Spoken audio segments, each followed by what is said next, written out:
Harga minyak kini menjadi sorotan setelah terus-menerus terjun bebas dalam beberapa waktu terakhir. Penyebaran virus corona telah membuat aktivitas manusia berhenti dan menyebabkan melimpahnya pasokan si emas hitam ini. Bahkan untuk pertama kali dalam sejarah, harga minyak mentah kontrak Amerika Serikat ditutup di bawah harga $0 per barel.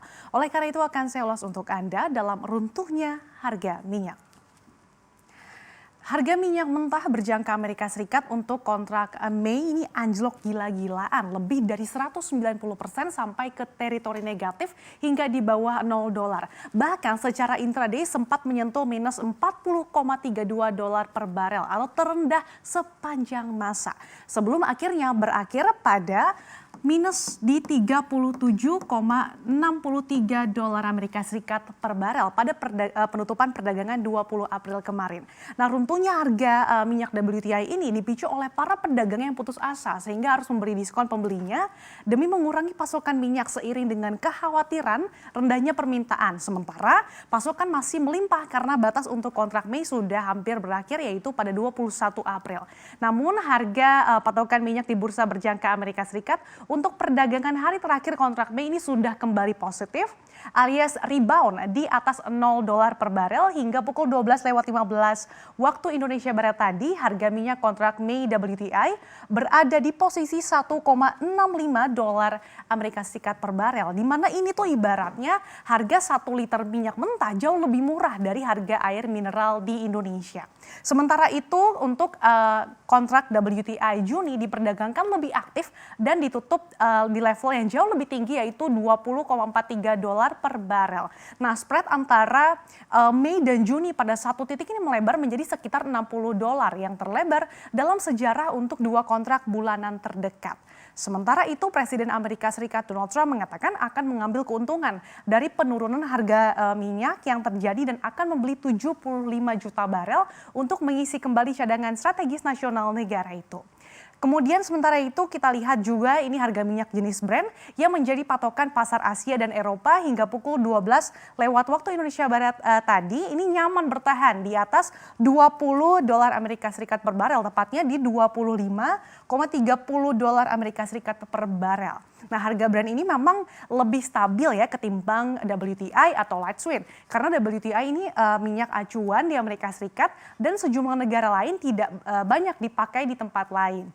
Selain itu Amerika Serikat ini juga terus memompa minyak mereka meski harga sudah anjlok lebih dari 60% sepanjang tahun ini. Hingga saat ini sudah di atas 500 juta barel.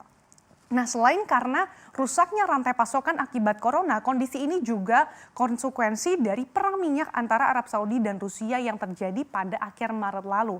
Meski ini sudah diputuskan ya akan ada pemangkasan oleh OPEC Plus sekitar 10 juta barel per hari di Mei hingga Juni, namun keputusan itu dianggap telat oleh pelaku pasar untuk membendung kelebihan pasokan yang meningkat dan tidak bisa mengimbangi penurunan drastis pada permintaan minyak mentah secara global akibat penyebaran COVID-19. Pasalnya, banyak perusahaan yang memangkas proyeksi kebutuhan minyak sehingga stok minyak masih melimpah.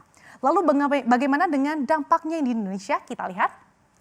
Nah, akibat anjloknya harga minyak dunia, ini harga rata-rata minyak mentah Indonesia atau Indonesia Crude Price ICP pada Maret terjun bebas 39,5% menjadi $34,23 Amerika Serikat per barel atau anjlok sekitar $22,38 per barel dibandingkan bulan Februari yang masih berada di harga $56,61 per barel.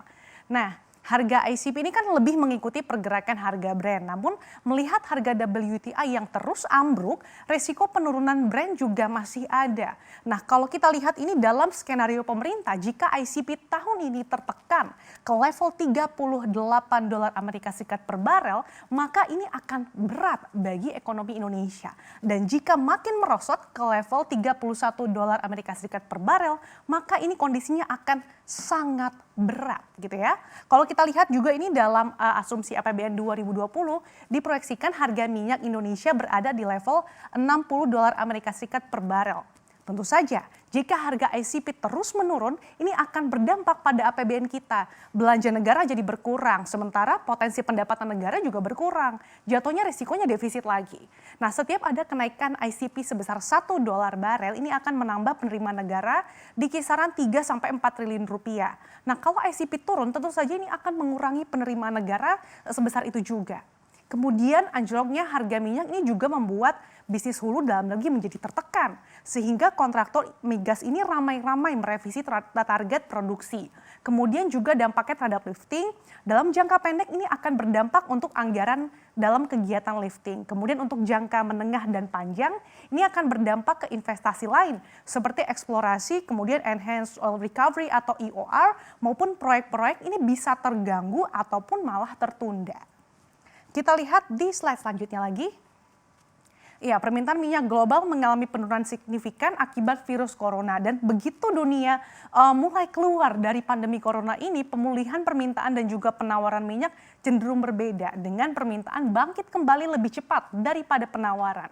Goldman Sachs ini memperkirakan bahwa minyak mentah Brent ini akan jatuh ke level $20 per barel dalam waktu dekat. Namun akan mulai rebound di tahun 2021 dengan target harga mencapai $55 per barel. Nah, ini seiring dengan permintaan global yang kembali meningkat. Meski ada indikasi bisa berbalik gitu ya di tahun 2021, tapi belum terindikasi akan kembali seperti sedia kala di kisaran $60 hingga $65 per barel. Nah, bank investasi ini yakin kalau misalkan dunia ini bisa mengurangi sebanyak 5 juta barel per hari pada kapasitas pasokan minyak selama beberapa bulan mendatang. Karena kerusakan pada persediaan modal sektor hulu ini akibat penumpukan, kemudian juga sumur-sumur yang usia lanjut yang memompa minyak mentah dengan margin rendah atau berat lainnya ditangguhkan, dan yang paling berisiko bisa ditutup secara permanen.